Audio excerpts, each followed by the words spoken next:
Yo, America, I got something to say. I got something to say. This is episode 2 of I Got Something to Say, and we will be joined by the unapologetically brilliant Chauntyll Allen of the St. Paul School Board. Let's get to it.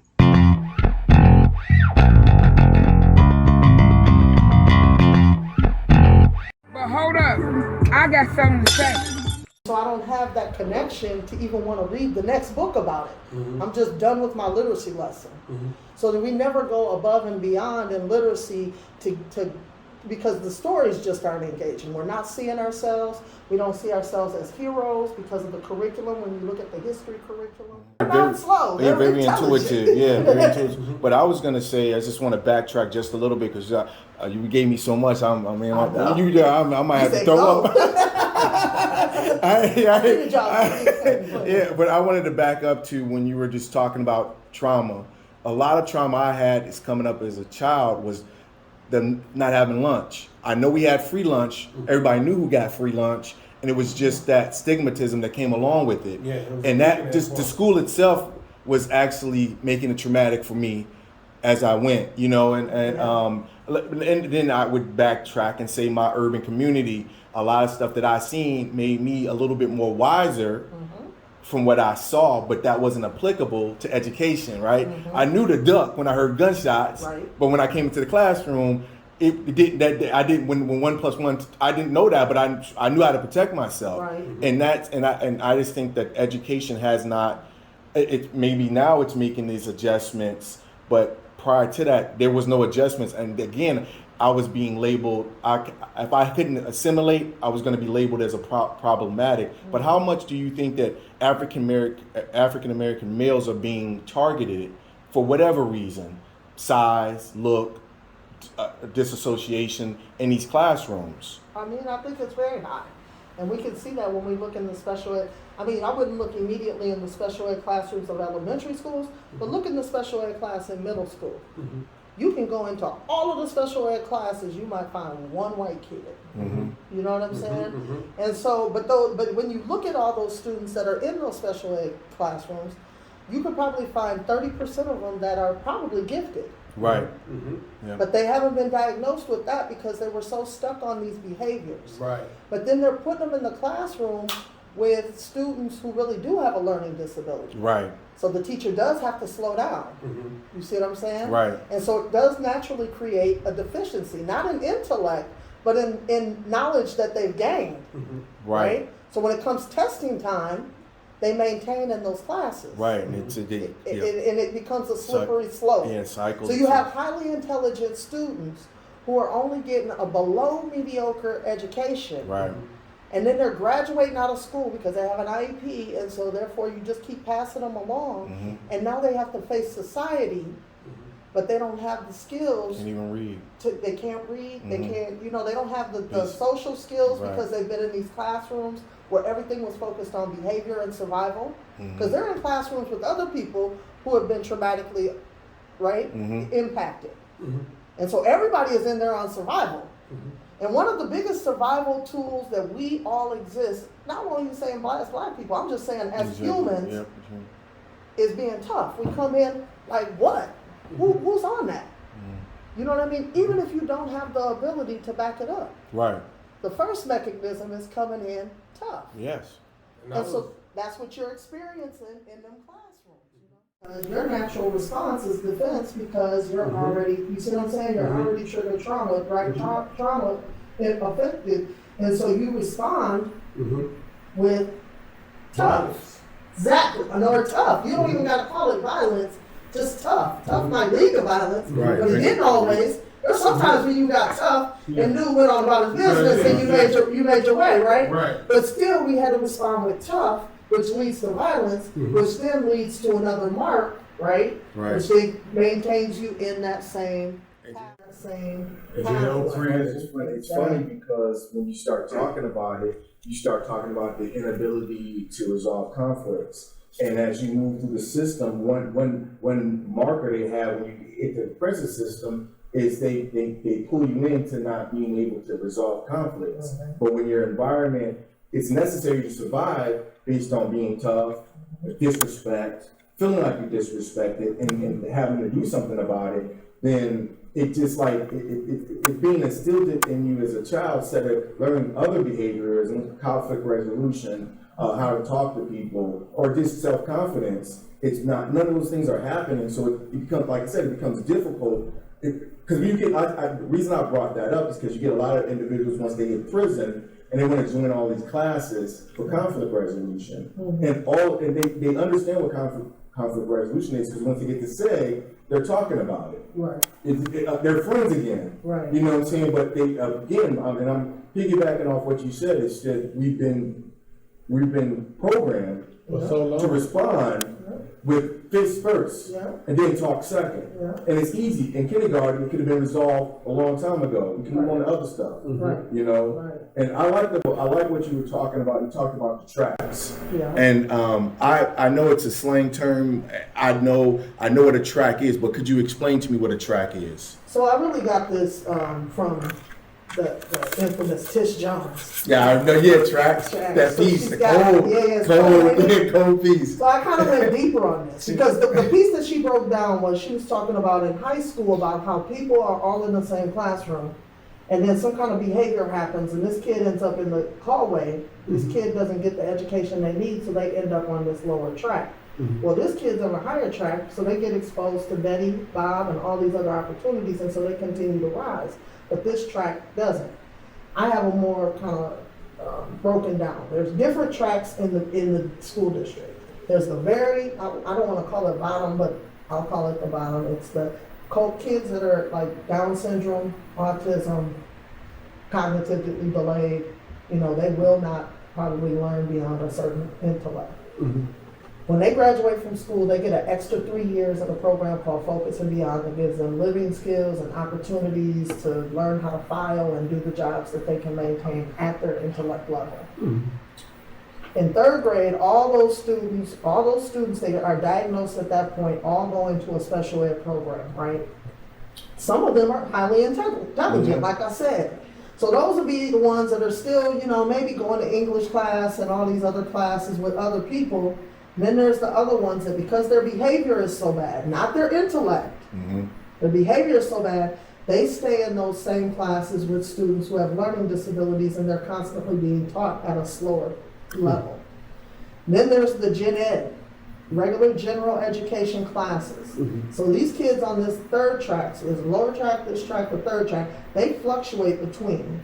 The problem is general education really ain't providing good, adequate education. Right. If you go all the way through school and graduate with a general education public school diploma, you probably might be able to survive community college. If you go to a 4-year institution, you're going to be real close to flunking out of freshman year. You could possibly maintain through the rest of the years because you'll get in the role of it. So if you're below that, you're definitely not doing well in community college or tech school. So we're talking about the students who are on the special ed high track, the lower ed, gen ed track, and the gen ed track are all have no opportunity. They don't have no skills. They're graduating out without the reading, without the math, and without any kind of, like in the olden days, they had tech school skills. You can learn how to do woods or auto parts or whatever, all these different things. They would have a skill, so then they can go into a trade. Now they don't have that. So these students are all graduating out and they can't get a living wage job. So what do? Hustle. You gotta eat. And you're grown, you're 18, your mom said you gotta eat, you need to figure out a way. But I don't have the tools in order to get a living wage job. So I'm not gonna survive in college, so I'm not gonna move that way because all that's gonna do is generate more debt. And so they start to hustle. And all of that, those 3 tracks are the tracks to the prison pipeline. Right. Because they end up getting criminalized for something at some point. Even if it's a small, I'm not even talking about murder. I'm talking about small stuff. Vacancy, truancy, anything. All of these little things. Plus, mind you now, these are the students who, they got tough because the kids was picking on them. So they caught 2 charges already in high school. Yeah. Because people was already on their back. Right. And so they walked into school with that demeanor, and even when the teacher came and said, I need you to do da-da-da-da-da, they was like, hold on, why are you on me again? Right. Because why are they on me again? Right. You know what I mean? Yeah. It just to me, you're explaining and I hate to use this generic term, school to prison pipeline, and it just seems like because of behavior, and it's all because when you get to prison, that's all they're concentrating on with programming is behavior, trying to correct your behavior because you were. And I saw statistics where they said as early as 3rd grade they're utilizing those behavior issues to build prisons based on those numbers. Yeah.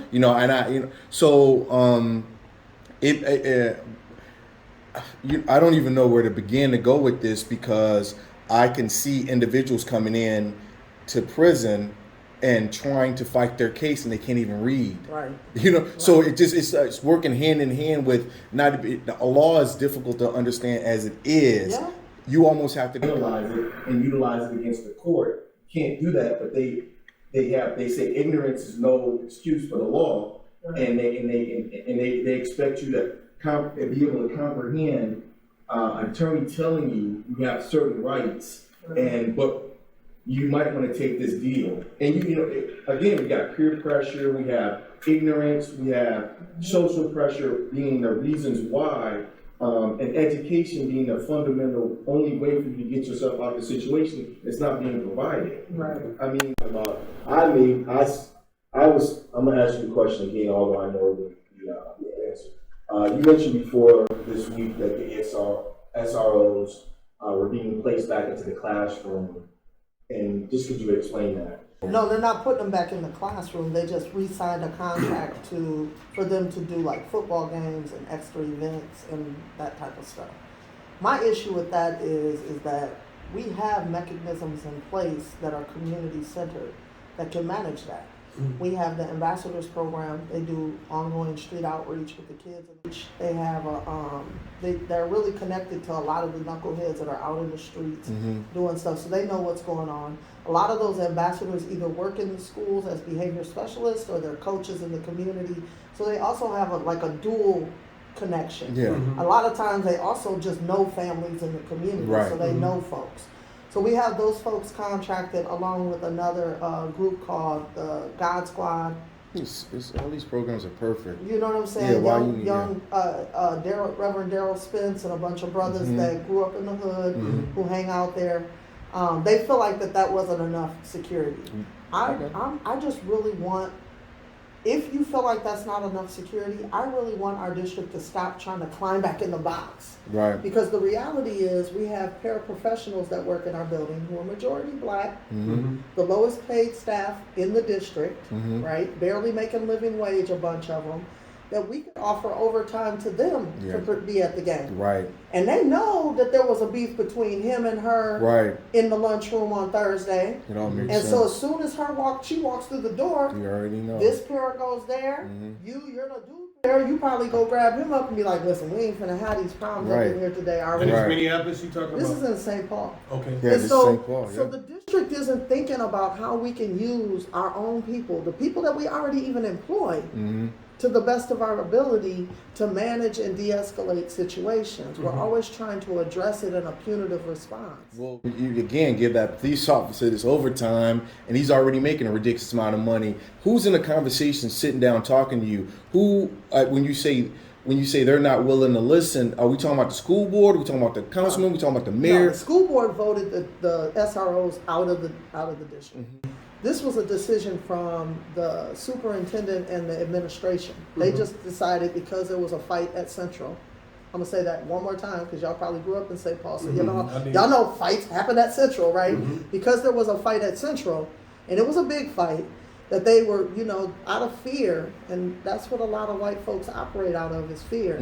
Out of fear, they resorted back to what they know, which is let's get a police officer there.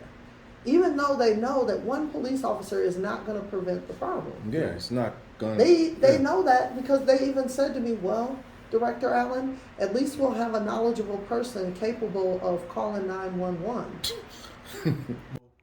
I want to thank everybody for their support. I want to thank the ladies at T-Mobile for hooking me up at T-Mobile. I want to thank everybody, family members, for supporting us. I like for us to go back to this episode. Thanks for listening. Thanks for your support. Take two. They wanted to try and renegotiate a contract saying, well, we're not going to put them back into schools, but we'll use them at events. And I don't believe in police officers policing our children. Mm-hmm. They're children. What about this new money that's coming out now that's available? Couldn't I say, hey, well, we got some new money, where a lot of times I heard them talk about extra case managers and, you know, maybe extra social workers, but I'm wondering how much money this money would be then in turn saying, hey, you know what, let's get an extra officer in there. One, they'd have to come to the board to do that, but two, they couldn't do it because it can only be broken, that American Rescue Plan money can only be broken down into two categories. You were saying that. One is PPE money, which means for masks and sanitizer, actual keeping the building clean, new filters and all that, and then learning loss. And so it's based on like it's supposed to be based on what did the students lose in the last year and a half that they've been in distance learning, and how do we implement things so that they can catch up that year and a half. So we're at St. Paul Public Schools, we're more concerned about the overall learning loss. So we want to know where are our students at right now, and what can we do what can we implement into buildings so that all of those students catch up. How much are you going to try to keep it as distance learning also? Because I know some people might have benefited. I know going through school, I benefited from having Zoom class as opposed to having going on campus. Yeah. And are you guys considering that as an option, or is it going to just stay, well, we want them back in brick and mortar? No, there's an online, we actually have an accredited online school now. Okay. So it's just like if you went to go register at Benjamin E. Mays or whatever, you register at the online school. Is that something new, or that was new this year. From COVID? Yeah. Yeah, see, that's what And so a lot of different districts are doing that. And that doesn't necessarily come out of ARP money, because they're still just enrolled students that we get federal funds for, and they generate their own dollars to pay their own teachers, their own principal, they don't need a lot because they're online, but they need, probably tech specialists and people who do research to make sure that the programs are up to par and all of that kind of stuff. And so that's what they use their dollars on, because it's an actual school. We actually had so much interest, we ended up forming 3 schools, because we had over about 1,000 kids on the waiting list in the beginning of the school year. Okay. So we have one whole full school and then, a couple other schools. So there is an online. We will be using distance learning, and just in general for like snow days. We just passed a policy that said that students don't go to school on election day, mostly because of COVID, because all the people coming in to vote, we didn't want all that going on. But I think even going forward, it's a good opportunity for our students to get some hands-on learning about our political process. Yeah, definitely. So I do believe that we would use it on that day. They do distance learning. Right. Snow days, they do distance learning, and then, I don't know, just random throughout the year, they might do a random. And then if they have to quarantine, they do distance learning. So I want to just... it's been all good. I'm gonna be thinking about this when I drive home. But criminal justice is what our platform is based on. Have you been affected by that, or do you have a story you want to tell? You want to give us something about the criminal justice system? I was born in '74, so I'm a '90s young '90s adult. Yeah, so it took a long time for me to get back to a valid driver's license, because I was constantly racially profiled.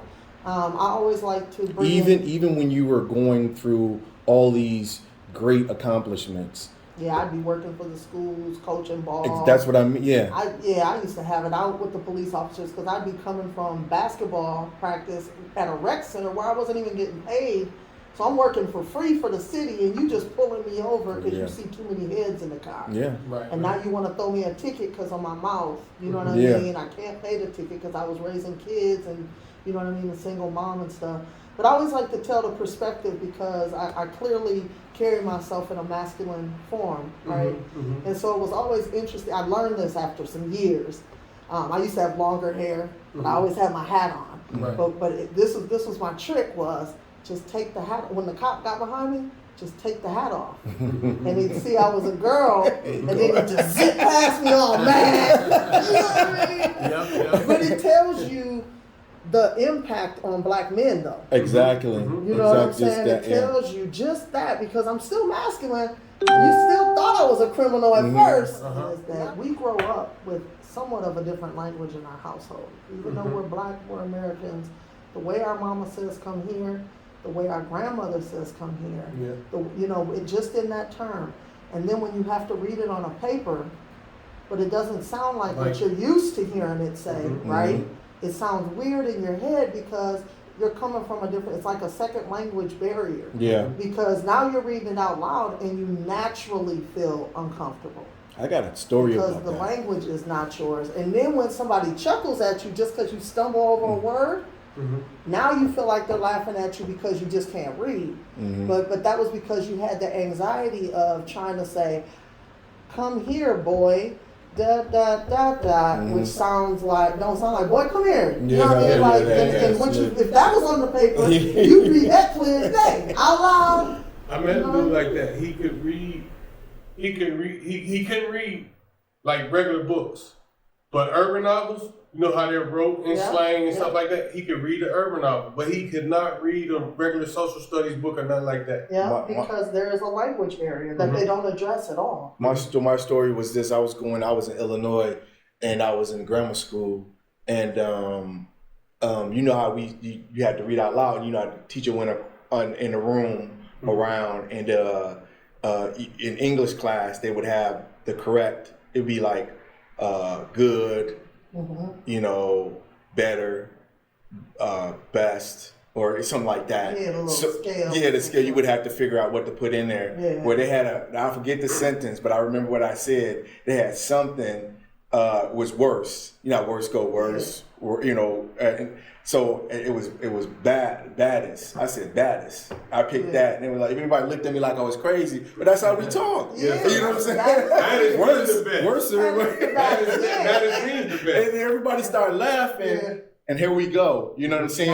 Now you're insecure. In my community, that's perfectly acceptable. I'm the baddest. Yeah. That's what we talked all the time. So it's just. So as a special ed, like I was a paraprofessional, so I was the cat that hung out with the folks that was diagnosed with EDD, the folks that was diagnosed with EDD disorder, right?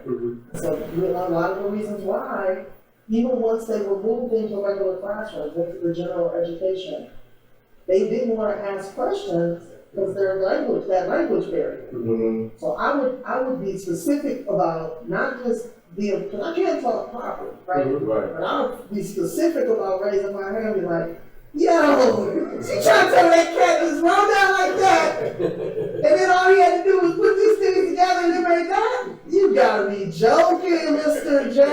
You know what I'm saying? So that they got comfortable with speaking that language. And Mr. J responded back to me. Sometimes he'd be like, cat, and I gotta be like, Mr. J, you need to up your language skills. You're in America. Cat is a person, bro. You know what I mean? Oh, don't call me bro. Well, bro just means I care about you, man. You know what I'm saying? And I'm like nurturing that bridge so that all of a sudden they raise their hand and they don't really have all the right words, but they spit it out. Right. And then the teacher is put in a position where now if you try to correct them, because when you tried to correct me, I checked you. Right. So when you try to correct them now, you know how Deja finna come back at you. So watch yourself. But then when she do, I just look at her like, I'm trying to tell you. I'm trying to tell you. All right, so on our lesson, Deja. You know what I mean? But trying to bridge that because there is a clear language barrier that nobody addresses, and then they try to make us feel like we're slow and we're dumb because we have this, when in reality we're intelligent because we're carrying two languages. Exactly, yeah. And then the assimilation into another culture and being able to, you find yourself having to, well, I was making, like when we go talk to CEOs, we've been doing that for all our lives. Yeah. We've been moving from one culture to the next and trying to make and survive. So yeah. But it's hard when you're in a science class and you're just learning a new subject to be able to apply that other language to this new subject because you don't necessarily have the words for it. Mm-hmm. Yeah, we're doing it in the lunchroom. We're doing it, you know, to make sure we get our locker and to all these different little pieces of the world in the class, and so we don't even realize that that's the barrier. We're just sitting there silent, not asking no question or talking about his shoes, because I don't want to hear what you're talking about. Because I don't even want to hear what you're talking about today, G, because you ain't talking about nothing I'm talking about. Right. You know what I'm saying? You're going to show me how to make this rubber softer, so when I design my own shoes in the future, I can have some softer rubber? Then I don't want to talk about it, G. That's not the science lesson for me right now. You know what I'm saying? And they don't, the teacher is just kind of like, you know, stuck, don't know what to, you know what I mean, do with that. And we have to normalize that. Right. Because if you're not ready to have those urban conversations and really ready to teach where rubber comes from and how to make it softer so that he can design a better shoe, then you ain't an urban teacher. Right. So don't come to the negotiation table talking about you're a good teacher, because you're a good teacher for who? For Chaska. Yeah. Go tell Chaska to pay you $100,000 then. Because right here, you're only giving me 25%. Because that's what I'm seeing. 25% of the demographics are succeeding. Yeah, that's true. That's sad.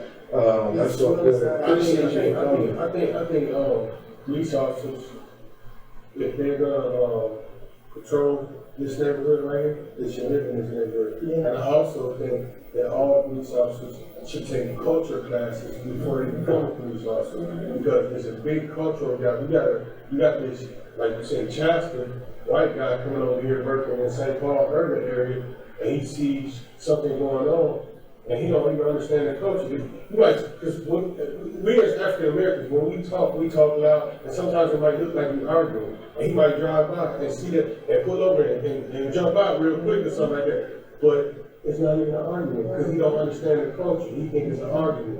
And then it escalates into something else. So he's back in the cup. This Ron, I got something to say. I'd like to give a shout out to Gabe's Barbershop, east side of St. Paul on Arcade, 1081 Arcade. I'd like to give a shout out to Tiffany's Barbershop, 7 something Asbury, right there on Asbury and University, right there, across the street from McDonald's, right around the corner in the cut. Tiffany got the best fades in Minnesota right now. Thank y'all all for y'all love and support. We doing good numbers. On I got something to say. We need 10,000 subscribers. Y'all help us get there. We're going live, all the way live. We ain't going live until we get 10,000 subscribers. Y'all help us get there, and we're gonna go live. Thank you. Tech schools and implementing ourselves within that and keeping our sort of staying in our area. I went to all black college when I was in Florida, and I felt that it was a need to do that. Way before it was sort of popular, I just felt like I want to do with my people. You know what I'm saying? But education to me has always been something that I feared. I felt inadequate. I liked it, and I thought I could do well, but I didn't feel like I was getting it the way I could utilize it. You know what I'm saying? Like it was like you said, a dancer. She's an excellent dancer. You have other skills that you think that should be important, but they're not. So I don't know unless you assimilate yourself fully into this culture and you want to be and learn that and like that at that level, then it's nothing. I don't think that they can provide it. I don't think that they even look, because I'm gonna talk about college. Because once you get up to college to me, I sit in these college classes, and I'm listening to them. I'm older now, and I'm like, so every white person, they're still doing it. Every white person did this. I'm like, oh no, we don't even go back so far. Oh, okay, we're not gonna go. It's just like, why are you lying to me? Lying. Why are you blatantly you have a PhD or whatever you have, but you want to tell me that all these European people were the only ones who developed this? I guess up to you guys decided to keep record. To me, they continue to lie, and in order for me to do well in your your society and your employment. I have to accept your lies and show your certificate. Oh, master, here's my paper. Yeah, master, where you going? Master's degree. Yeah, the master's degree, a lot of the principals and stuff, they would always be like, oh, you should get your principal's license and just finish your degree and get your principal's license. I'd be like, oh, so I can go waive license and just finish your degree and get your principal's license. I'd be like, oh, so I can go wave and tell master I know what the hell I already know. Yeah. Hell no. And when I did go back to school, I felt like the professors were sitting in class because they weren't ready for the change they knew was coming. Mm-hmm. So they're sitting there listening to me, and I'm like, you're taking my information and recreating your curriculum for next semester. Mm. You see what I'm saying? Mm. So like, you don't even really know. Because you was educated in 1970. Right, yeah, and so you don't know what it is. Truly's you going don't know on. how to apply this information that you're trying to tell me how to apply it to today's world. You're taking notes and then you're going to use it and charge somebody else $365. Write a book and write a book. Yeah. So I was disengaged, like, I'm not feeling this. You're saying exactly what I'm saying. Only reason I'm going to get an education is because I know I need an education. Yeah. But when as I sit through class, I feel like I'm back in 3rd grade again, or back in 5th grade again, where I'm just totally disengaged. I don't really care. I'm going to answer your questions and listen to your BS, but to me, do you even understand it's the internet out here? I can research and fact check you. I always found a way to bring blackness into the space. Mm-hmm. So it didn't matter if it was, especially in college, I was all over. It didn't matter if it was a math class. I was like, all right, well, I have to do a presentation. We're doing probability. Who want to come shoot some crafts with me? You know what I'm saying? I'm always pushing that in, or coming with rhetoric, which is, okay, the book said blah, blah, blah, blah, blah, but I read Carter G. Woodson and pull the quotes, and then just, do what you do. That's what they teach you in school to do, is to, make your little bibliography, give them the information. All right, he said that, Carter said this, Maya said this, and Malcolm said this. And so to me, that gave me an understanding of this. So I hear what you're trying to say, I feel you. But I'm not agreeing with what you're trying to say. I feel you. And then the only way they can correct that is based on your grammar. The biggest problem is now they have all the damn references to go back and read This Education of a Negro and get the information. Read all you know what I'm saying? And so they're stealing from us in the process. But I never could. I was always rhetoric. I was always coming at it like, it sounds good, but let me tell you what you're way better than me, because I'll just sit there and be like, it's like, because I was in a position where I'm very, very argumentative, very highly. You know what I'm saying? So, and it's to the point where I felt offended that, and now in this day and age, you think that I'm ignorant to the point that I know that this is not true. Right. And I just left it at that. I'm like, whatever. I'm gonna do what I gotta do. Get this degree and keep moving. Keep it moving. What your teacher say when you brought them dice in that classroom? They was like, okay, all right. And I was like, I'm hitting all the criteria. Have you guys watched the 13th documentary, right? I came out I watched it, and I got through it, and I wouldn't watch it all. At the time, I had just got out, and I was dealing with being in the penitentiary, and I did not want to see it. Penitentiary pieces. Yeah, I just didn't want to. It breaks down that MinCom and all that other stuff, and it also talks about all the companies that pay into it, and then it goes over time, all the way back from Board of Education, and it goes forward through the Ronald Reagan days and the policies. It talks about Bill Clinton and the, you know what I'm saying? And his what's stuff. It called again? It's called 13. She did another one too. I forget what it's called after that. She had another. Yeah, she did another one. I forget what it was. The morning. I have a lot of stuff going. It was during the time when I wanted to do a documentary. I wanted to shoot my own documentary. There's another one called Slavery by Another Name. I read the book first. It was one of those rhetoric in a college class was like, oh, you want to talk about this? Yeah. Look what I got. But it's on, you can find the actual movie, but it basically talks about after we left slavery, how important it was to maintain that economy. And so how they created these black codes, you know what I'm saying? Yeah. Put people back into the prison system. Yeah. And then it shows like how the chain gang happened. That's what I was talking to you about the other day. But there's still black codes on the books.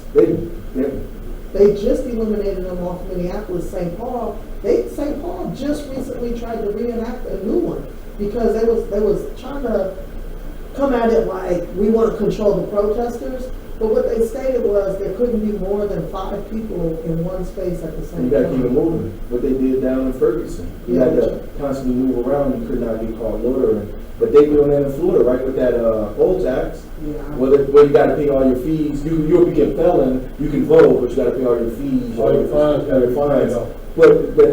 So have you ever read Pedagogy of the Oppressed? Mm-mm. Yeah, you got to read that. Yeah. So it basically talks about how it's sum it up in a nutshell is that as the oppressor, even if the oppressed becomes that they break their struggle and they become the ones on top, they're in turn, because all they've been taught is how to oppress, is they're going to in turn impress the people above. But what they utilize as a school, it was formulated for the church, but the school had adopted it, and it talks about the teacher, her position in the classroom, and how she's always been, or they have always made the teacher like this pinnacle, and they were right, and it was this stringent structure, and he basically breaks down like. School should never be taught where you have a person here, a person here. It should be taught like this. Yes. And that's the pedagogy of oppression, because oppression works that way, right? Yep. You have an individual who's up here oppressing you. You want to get up here just so you can oppress that individual. Right. Not talking like person to person, like. Yeah, I know what you're talking about. Yeah, that's the pedagogy of oppression. It's just like when Marcus Garvey did the big Back to Africa thing, right? And we established Liberia. It's a United States country, but it's Liberia. Yeah.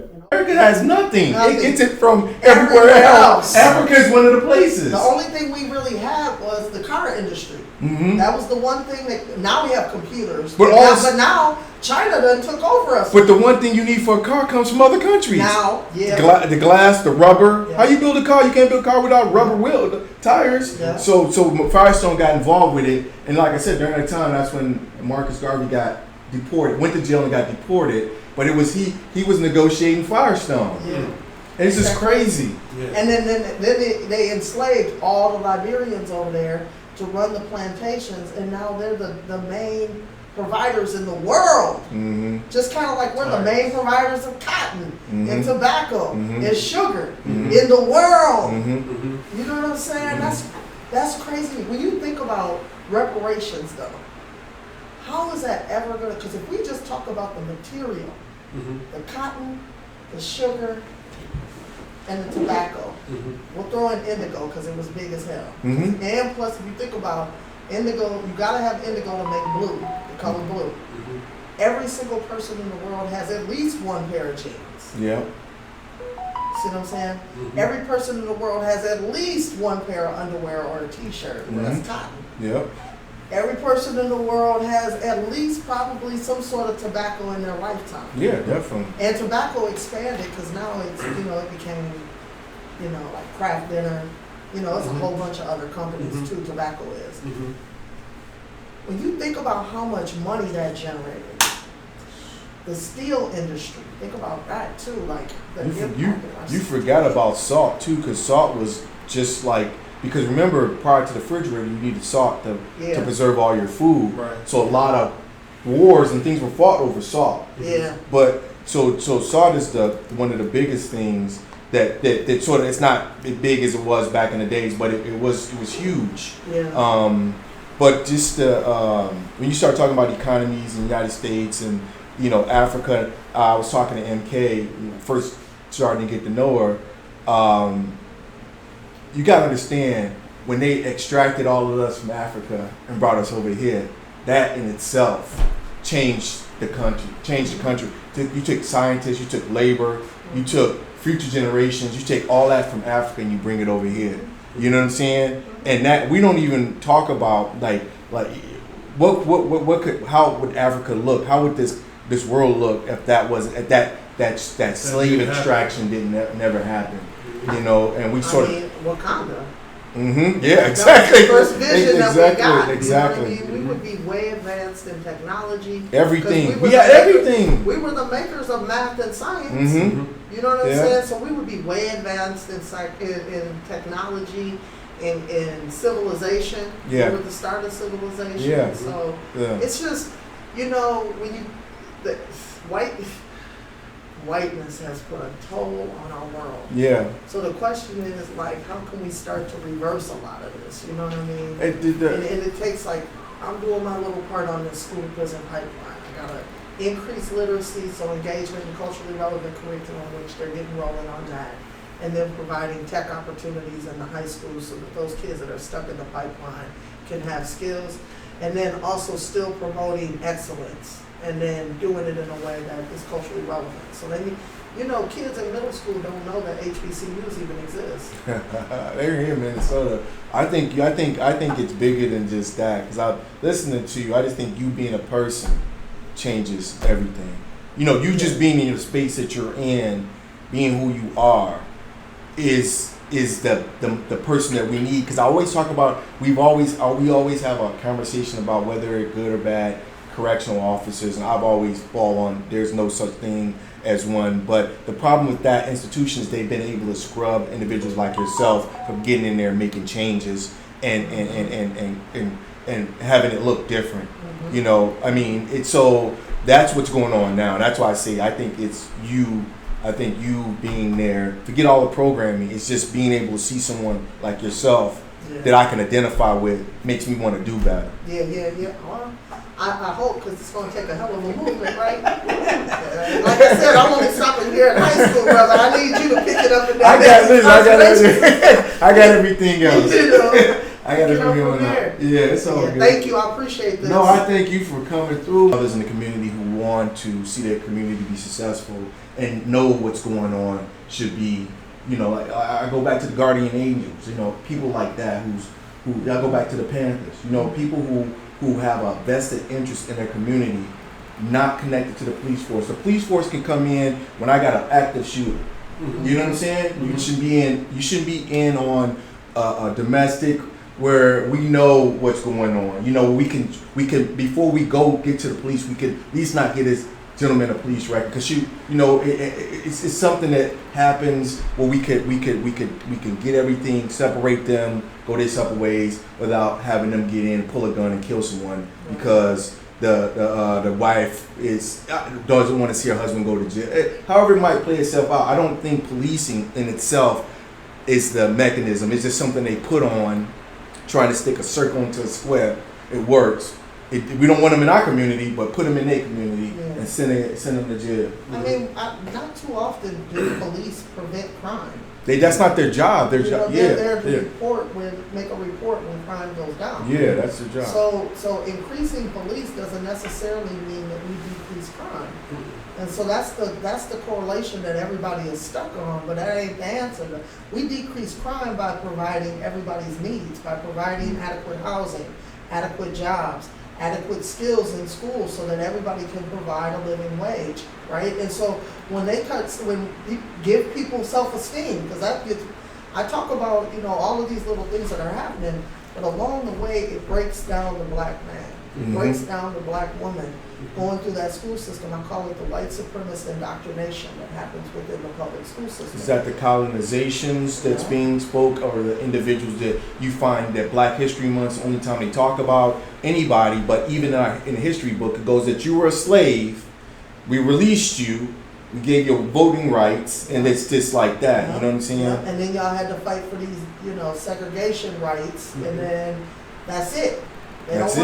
They don't want to talk about, you know, the Tulsa, Oklahoma. No. And how Black Wall Street was built, right, and Black wealth. Right. They don't even really want to talk about Rondo. Mm-hmm. You know what I'm saying? Like, that's a hard one to really push into the classroom. And so explain the Rondo. Rondo is that you talking about St. Paul? Yeah, St. Paul. And how they destroyed the freeway. So Rondo was a thriving black community because a lot of black folks migrated here working on the railroad as Pullman porters. And so it was like a middle class at the time industry. They were able to work on the railroad, whatever. And so they were able to buy housing and start businesses. And they had like over 300 businesses, and I don't even know how many houses along where 94 is, from Lexington to Western. Black Wall Street. Right. Yeah, it was basically Black Wall Street. Mm-hmm. And when MnDOT, or the highway program, happened and they wanted to put in these highways, they decided to put it right down the middle of that community. Mm. And so all of that community was disrupted. The businesses were disrupted. People lost their houses. They gave people like $10,000 for their house. Yeah. You know what I mean? So some people didn't get anything. Some people, they just said, your house isn't even worth nothing, it's eminent domain, and they just tore it down. Mm-hmm. There was many houses like that, and basically destroyed the black community, so that we couldn't work and support each other. Well, that's black wealth you were moving right there, because you look at Grand, you look at your summits, how it's just right down from that, and you can just see if 20, 30 years, 50 years from now, what those houses will be worth, what those businesses will be worth. You know, that's black wealth. You know, it changes the demographics of St. Paul. You know what I'm saying? And it changes the outcome of a lot of different people. You know, because Grand Avenue wasn't even Grand Avenue at the time. That's it. It was just a road that had, you know, some things on it, but it wasn't the popping spot that it is. Summit Avenue was there, and all those mansions, but Grand Avenue wasn't the popping spot. Rondo was the popping spot. Exactly. That's where everybody went to, and so it took away from the opportunity for generational wealth, for us to be able to pass down houses and pass down businesses, and also the support, because one of the biggest things they realize is that, and they still know this, but for whatever reason, they don't bother other communities. But if we stick together and if we live in close proximity of each other, we will create businesses where our dollar will stay in our community for, 40, 50 times before it actually leaves and goes out into that community. Right. Now it immediately goes. Yeah. It's gone. Yeah. I am intentional about black businesses and small businesses, and I can say I probably don't spend 20% of my income on it. You know what I mean? Most of my money goes to a white person, goes to a white bank, you know, it goes to white grocery stores, it goes to, if I need any kind of pharmaceutical needs, if I need my regular household needs, all that is bought at white spots, white-owned companies who are billionaires. Yeah. Yep. You know what I'm saying? So they wanted our dollars to get out of here, because before they tore up Rondo, we had black grocery stores, and we got our toilet paper. Everybody got everything from there. So the money stayed in the Stayed community. in there. We went to the black dentist. There was the black morgue dude. Matter of fact, the white folks wouldn't even come collect our body. We had to create a black morgue person who would come collect our body. So everything there, the black churches, the black schools, everything we needed was right there in the Rondo area. We went to the barber shops there, everything. So our dollar stayed right in this area. If wealth was created, it was created with the dude who owned the grocery store. But guess what? If you were short $5 because you knew the dude at the grocery store, they would bite you. I would have. My mom talked about it because she grew up in the 50s, and she said the worst thing happened to education was when they actually started sending black children to white schools. She said that's the worst thing. She's like, when she was being taught because she was getting taught by a black teacher, and that it just cared about it. Well, knew her mom, knew her family, it cared about her. I mean, it had all the dimensions of she's gonna be successful, because you weren't not gonna be unsuccessful in my classroom. You know what I'm saying? You weren't gonna come here and sit here and talk. She treated you like you was one of her kids. She did. I mean, but you have that relationship, and I find as though in these schools, because I went to a white school, and I find in these schools that the only time you get any recognition is either if you're a behavior issue, they send you to wherever you need to go to, or if you're an athlete. Those are only two. There's no other. You can't even be an exceptional dancer, or even, which is also part of our culture, or an exceptional rapper, or an exceptional. They're not. You could be like, yeah, I understand you keep kicking her out of science class, but did you know that she's an amazing poet? Yeah. They'll be like, yeah, whatever. So that's irrelevant. Yeah. Okay, well, poetry and science a lot of times don't blend.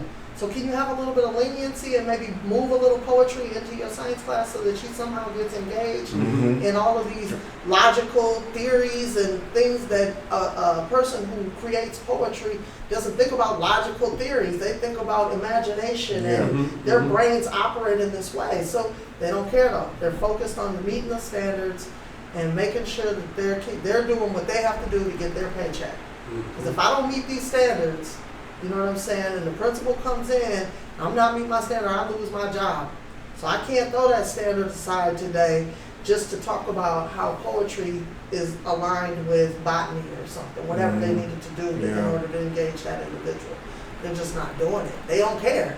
But if they play basketball, But yeah, that's exactly. they're coming right in with a bat. Oh, you play basketball, the ball bounces in the air. Now you get you a tutor to make sure your grades stay up so you can keep playing and all that. They're mostly engaged with that. They can to me they have only certain social constructs that you can do, you can be, or you can do, or they're willing to like I said, behavior is one of them. He's a bad black boy. You're gonna send him to where he needs to go. Or he's a great football player. We're gonna put a football in his hand. Doesn't matter if he's smart or not. It's great. We're gonna figure it out along the way. And that's just how I feel. But that's how we gravitate to a lot of those. Like I gravitated to athletics specifically because all the success I thought that came with it. It's not thinking that, you know what, man, back down, learn, stay in these books. Educate yourself. I was like, I'm gonna get out of the ghetto through throwing this ball or shooting this ball or something like that. You know what I'm saying?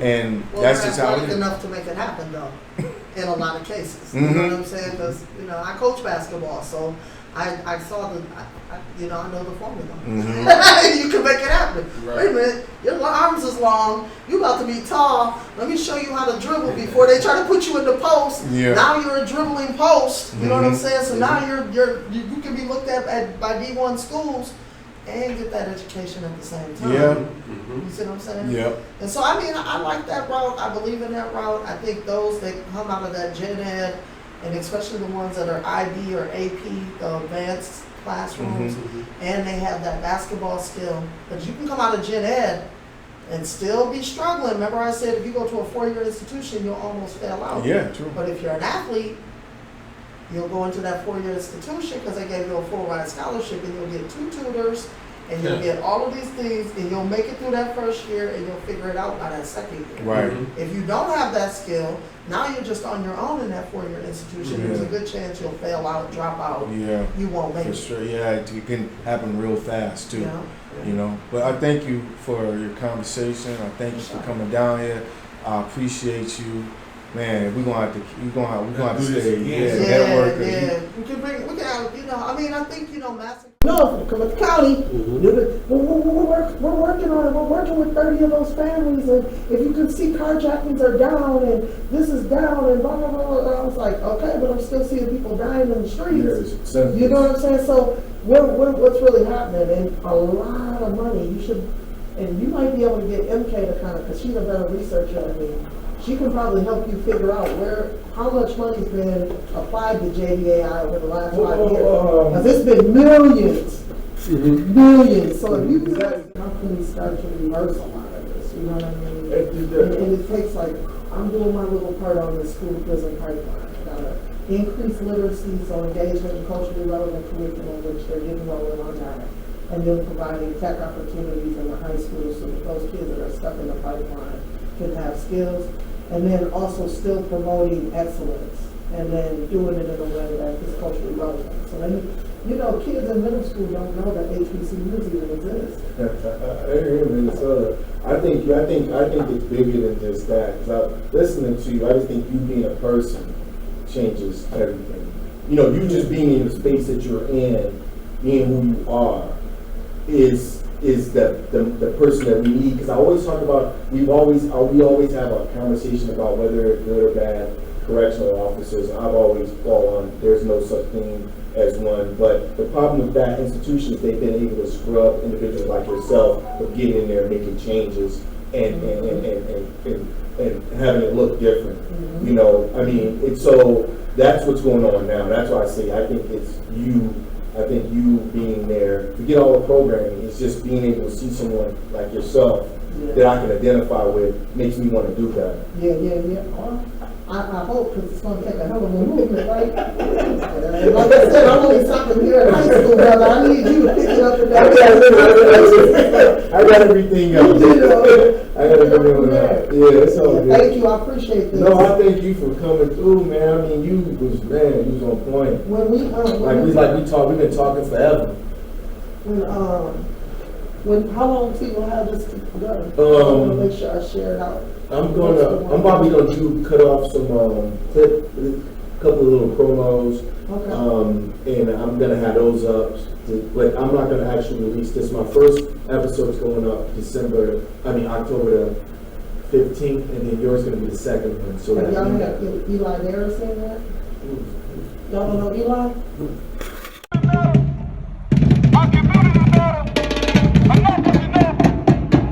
Out here in University in St. Paul.